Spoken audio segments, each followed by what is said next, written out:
Experiencias escalofriantes. Tecamachalco es un pequeño municipio ubicado al sur de la ciudad de Puebla, el cual desde que tengo uso de razón ha sido lugar de leyendas, historias y experiencias sobrenaturales vividas por los habitantes.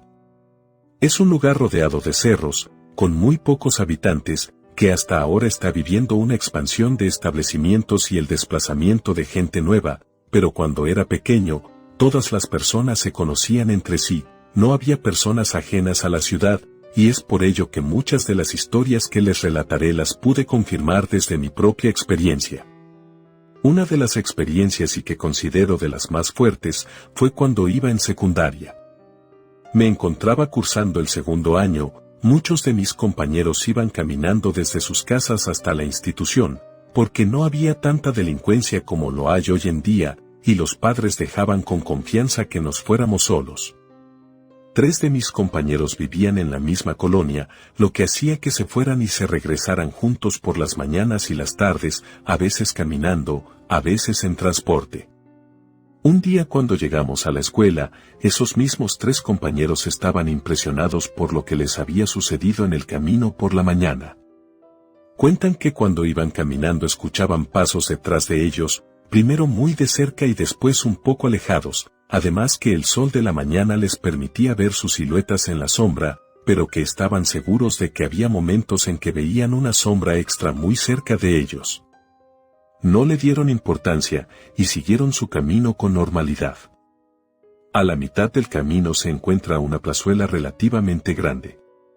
El gobierno del municipio la hizo para desplazar a los comerciantes del tianguis. Como este sitio lo ocupaban los comerciantes, por debajo había pequeños cuartos que ocupaban como bodegas para sus productos. Pues mis compañeros se encontraban pasando por ahí, cuando de repente les llamó mucho la atención un olor bastante fuerte, relataban que jamás habían olido algo así, y que les llamaba la atención bajar a ver qué es lo que pudiera ser. Así fue como al otro día de escuela llevaron una lámpara de mano recargable y la pusieron a cargar en el salón de clases en el transcurso del día, para que saliendo pudieran ir a explorar de dónde provenía tal olor. A muchos de los que nos contaron no se nos hacía nada extraño todas las pistas de lo que pudiera ser, al contrario, nos mostramos muy interesados y los motivamos a que fueran al lugar y al siguiente día nos platicaran lo ocurrido. Pues a la mañana siguiente, veíamos a nuestros compañeros un poco raros, usualmente eran muy extrovertidos, así que decidí acercarme y preguntarles. Se veían muy nerviosos y sin ganas de hablar, pero siguiendo el hilo de lo que les había ocurrido, me dijeron que llegaron al lugar saliendo de la escuela, y que al llegar al sitio donde salía el olor, este era mucho más intenso, pero que al asomarse por un orificio se veía un poco de luz entre la oscuridad. La luz provenía de velas, eso fue lo que los motivó un poco más a entrar. Cuando bajaron y empezaron a hacer la exploración, se dieron cuenta que las velas estaban por casi todo el pequeño cuarto, y que al final se lograba apreciar una pequeña cama, con cosas encima, pero al apuntar con la luz no se trataban de unas simples cosas, se trataba de una persona muerta. De ahí el mal olor. Uno de ellos alcanzó a grabar con su teléfono, pero recuerdo que la cámara de nuestros dispositivos no era muy buena, por la época en la que nos situábamos. Juro que esa imagen hasta la fecha no la he dejado de recordar y que me provocó pesadillas por muchos años. A pesar de la mala calidad, se podía ver con claridad que se trataba de un hombre y estaba en muy mal estado. Me platicaron que salieron lo más rápido posible, obviamente muy asustados y de la misma manera, llegaron corriendo hasta la casa de uno y le comentaron a su papá.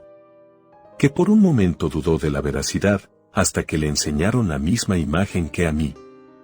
El papá llamó a la policía, y de ahí ya no se supo nada, no se determinó por qué ese hombre estaba muerto o de qué se trató. Lo raro es y haciendo conciencia a mi edad adulta, es que si las velas seguían prendidas es porque alguien más estaba cuidando del cuerpo o tal vez se trataba de una secta, no lo sé. Es algo que hasta la fecha me sigue causando mucha intriga y escalofríos. Otro más de mis experiencias fue en el ex convento franciscano. Es un sitio enigmático y representativo del municipio, pues encabeza a la población desde lo alto, en la pendiente del cerro. Actualmente el inmueble es usado para celebraciones religiosas del catolicismo. Se escuchan muchas historias sobre el sitio, hasta el punto en que si lo visitas, no es por ir a misa o algo así, sino porque te causa cierta intriga el cómo se ve por fuera y por dentro. En las escuelas es muy común que se nos pidiera ir a visitar el lugar, ya que es el único paraje histórico con el que contamos o que nos es accesible. Se hacen muchas excursiones de investigación, pero estas no les dan guías o alguien que conozca, solamente eres tú y tus compañeros paseándose por la parte trasera. He de confesar que desde que era niño le he tenido mucho miedo a las imágenes religiosas que se ven llenas de sufrimiento y de dolor. Pues la imagen principal de este convento es la imagen del santo, el Señor del Desmayo. Esta figura, hasta donde sé, representa el cansancio y es desmayo de Jesús en camino a su crucifixión. La imagen se encuentra justo en medio del altar. Yo vengo de una familia católica, como muchas del municipio, y lo más oportuno que se nos enseñaba era que si visitamos una iglesia, nos debíamos de ir lo más enfrente que se pudiera, persignarse e hincarse para rezar o dar gracias. Sabiendo esto, en la escuela nos pidieron que fuéramos a hacer un video sobre la historia y las pinturas que se encuentran pintadas en la bóveda principal de la edificación.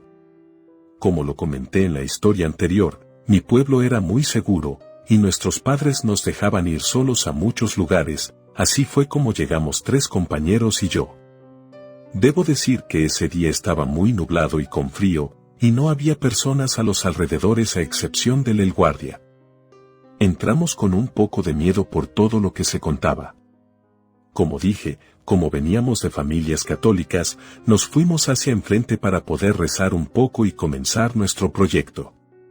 Desde ese momento, sabía que algo estaba muy raro, ya que al estar hincado sobre la banca, me pude percatar que justo enfrente de mí estaba la imagen de aquel santo que veneran. La verdad a mí me estaba incomodando un poco, pues es muy fuerte verla por las heridas y la expresión de su rostro, pero a la misma vez me provocaba seguir viéndola con detenimiento, hasta que vi con claridad que movió sus ojos y párpados. Yo muy asustado en lugar de gritar, coloqué mis manos sobre la cara. Mis compañeros me vieron y me preguntaron si estaba bien, a lo que les dije que sí. No quería decirles lo que había visto, porque no me iban a creer, y me iban a hacer burla por miedoso. Empezamos a recorrer y logramos grabar algunas tomas de la entrada, por dentro de la iglesia, y después nos dirigimos al patio trasero, el cual también es muy tenebroso por cómo luce, y sobre todo su soledad. En medio se encuentra una pequeña fuente, y a sus alrededores varios pasillos con radiantes ruinas, además de que en ese entonces se encontraba una foto muy vieja de un fraile, puesta dentro de un marco de madera, igualmente antiguo, clavada en la pared con un clavo oxidado. Recorríamos el lugar, siempre juntos, tratando de no separarnos. Sentíamos que la vibra del lugar se tornaba pesada, era un ambiente muy difícil de describir, pero hasta la piel se te erizaba. No decíamos nada al respecto, porque pensábamos que solo era nuestra imaginación, que era producto del miedo por las historias que se lograban recolectar de las personas. Ya hasta el fondo, en la parte donde no se te permite el paso, nos dimos cuenta de que se encontraba abierta la reja de lo que parecía ser un túnel profundo. Realmente no le llegaba ni un rayo de luz a ese lugar. Mis compañeros y yo recordamos que posiblemente ese era uno de los túneles de las historias. Se cuenta que en este exconvento existen 3 túneles subterráneos que se conectan a otros conventos del estado de Puebla. Uno de ellos se conecta con el convento ubicado en Quecholac. El otro dice que pasa por pequeños poblados hasta llegar a una iglesia en Oaxaca. Pero el más importante se conecta al Palacio Episcopal de la Catedral de la ciudad de Puebla. Como buenos curiosos, nos fijamos que ninguno de los encargados estuviera cerca para poder explorar con calma, y sin que nos pudieran llamar la atención, o incluso corrernos. Así que quedamos en que si alguien quisiera entrar, otros se debían quedar afuera a fijarse que nadie nos descubriría. Pedro y yo decidimos que queríamos entrar, además porque la lámpara de nuestros celulares eran las más fuertes para poder ver entre la oscuridad, mientras que Patty y Jesús se quedarían afuera. Recuerdo que metimos una mano para ver más o menos cómo estaba el ambiente y se sentía demasiado frío, mucho más de lo normal del clima que estaba afuera. Además la pensábamos en si entrar o no. Pedro tomó la iniciativa, prendió la linterna de su celular y empezó a caminar por el oscuro túnel. Yo por miedo, lo alcancé corriendo porque me había dejado ya un buen tramo atrás. Empezamos a explorar hasta donde nuestra visión nos lo permitía y se sentía muy extraño el sitio. En todo el recorrido se iba percibiendo muy húmedo, como si se tratara de una gruta llena de agua, las paredes se encontraban viscosas. Conforme seguíamos caminando costaba un poco de trabajo respirar, se iba cortando la señal por obvias razones, pero lo que nos impresionó fue cuando las linternas no nos funcionaban o se desactivaron sin razón. Ya en ese punto le pedí a Pedro que por favor paráramos, que ya no había forma de seguir por todas las circunstancias que anteriormente mencioné y que me costaba mucho respirar. La verdad es que ya no sabíamos hacia dónde nos estábamos dirigiendo y si íbamos a encontrar algo. Así que decidimos ver a nuestro alrededor si podíamos recolectar alguna evidencia de que estuvimos ahí. Buscamos, y un poco más adelante, había un tipo de señal demasiado antigua, no era muy clara, pero era lo suficiente como para poder contar que estuvimos ahí, en donde al menos ninguno de nuestra edad o escuela había estado. Ya cuando regresábamos al mismo camino, juramos que se nos hizo una eternidad, como si hubiéramos recorrido kilómetros, además que había tramos en los que sentíamos como si nos desviábamos hacia otro lado, era imposible, porque siempre nos mantuvimos en línea recta, y cuando teníamos las luces, no vimos ningún otro camino. Cuando salimos, se tornó mucho más escalofriante, pues ya se empezaba a oscurecer, y mis amigos que se habían quedado afuera estaban muy preocupados. Les preguntamos por qué estaban tan angustiados, si solo fueron un par de minutos. Pedro y yo calculamos que solo fue como 30 minutos.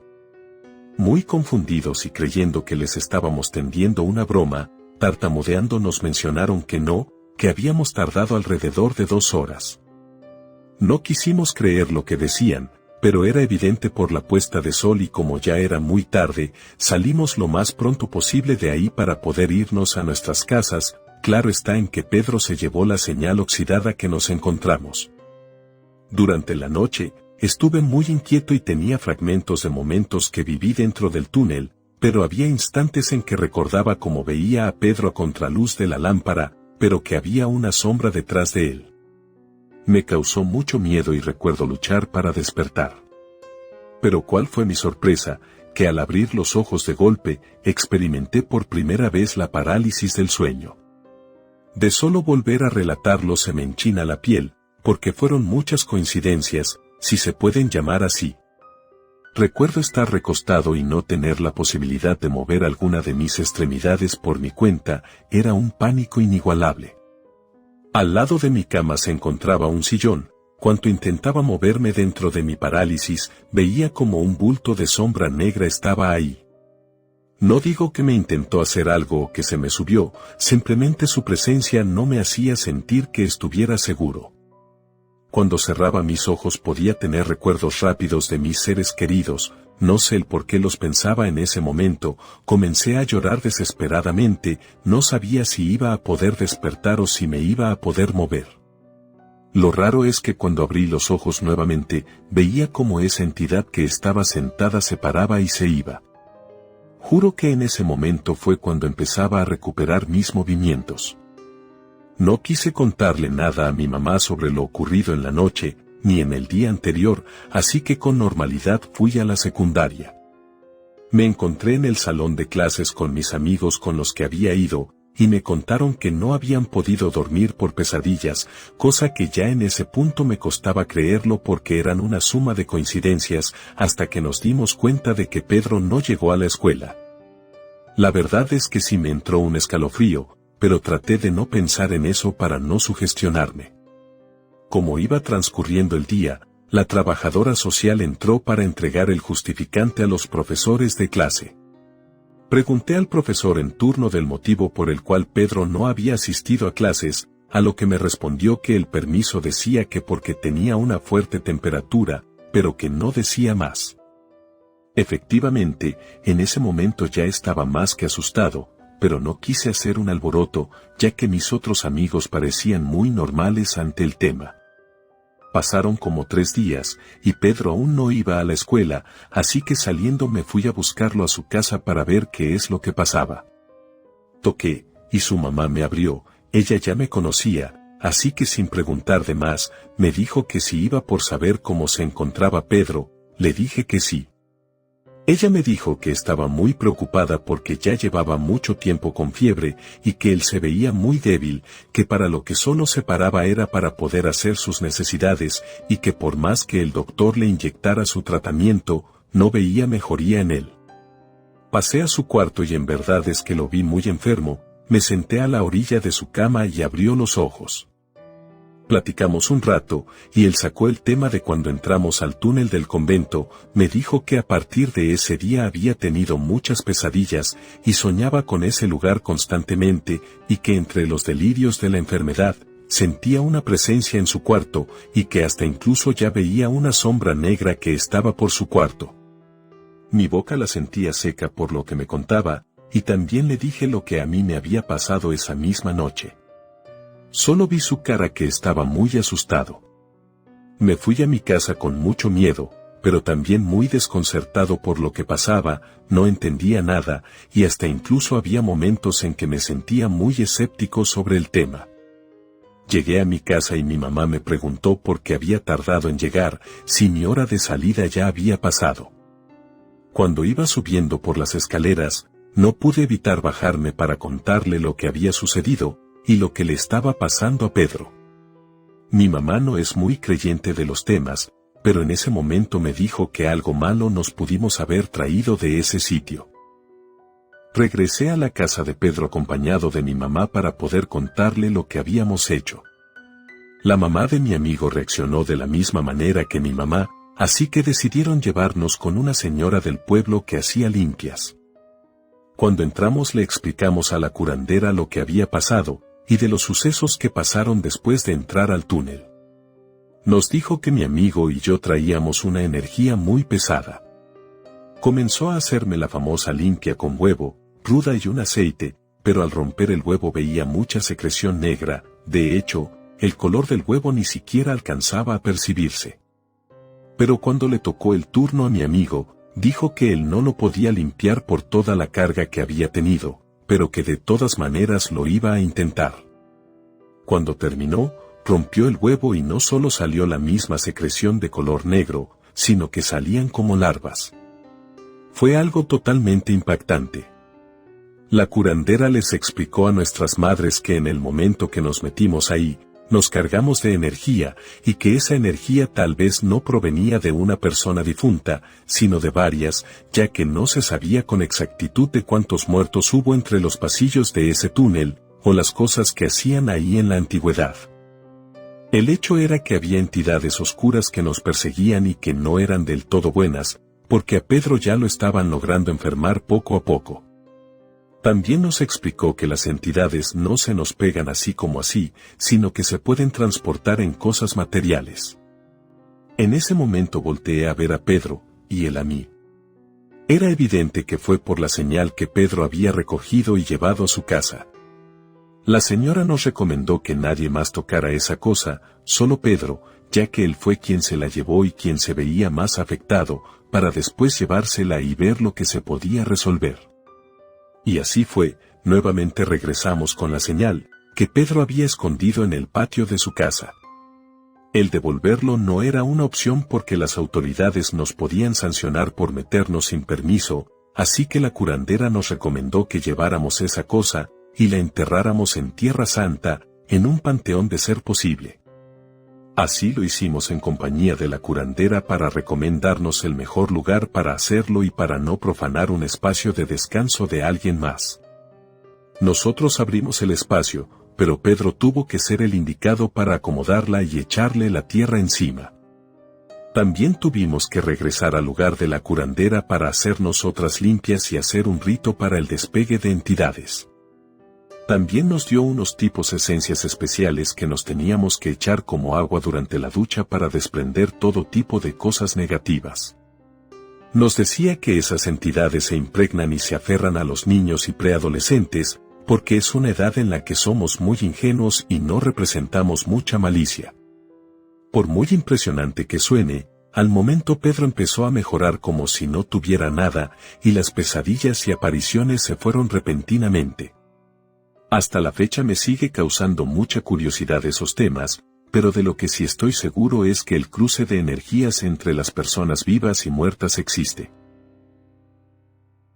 Relato escrito y adaptado por Daniel Flores.